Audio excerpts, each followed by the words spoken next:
For nearly a month, 27-year-old Pierpaolo Petruzzello was the bionic man science fiction writers have long envisioned, using only his mind to control a biomechanical hand connected to his nervous system.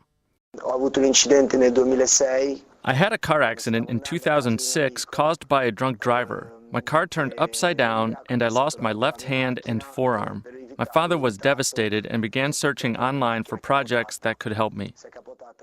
That pioneering project turned out to be at Rome's Campus Biomedico, a university and hospital developing a bionic hand in collaboration with the Sant'Anna School in Pisa, Italy.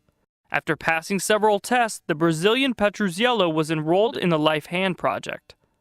4 miniature electrodes were surgically implanted in what remained of his left arm. These electrodes helped him recognize and control the biomechanical hand.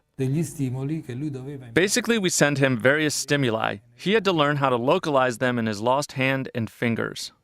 The prosthetic itself was not implanted, only connected through electrodes. I needed a lot of electrical stimulation. Like the majority of amputees, I still perceive my lost hand. As they stimulated my arm with needles, I closed my eyes and tried to think that my hand did exist. You don't have your hand. You don't have your forearm, so how can you control the hand movements? It's difficult to explain. I closed my eyes and repeated to myself, your hand does exist. It's there, it's in place. At a mental level, it's very stressing. I needed to concentrate. I needed silence. Then I said to myself, you can wiggle the fingers, you can pinch, you can clench a fist, you can open your hand, you can just do that. Though similar experiments have previously been performed, project researchers said this was the first time a patient has been able to make such complex movements in a biomechanical hand using only his mind.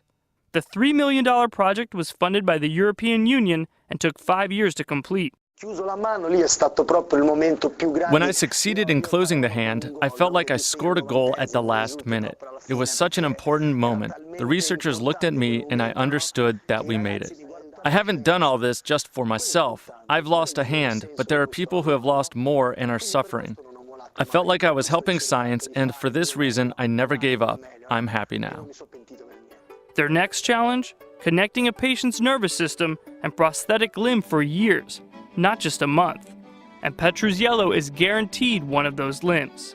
For Discovery News, I'm Jorge Ribas.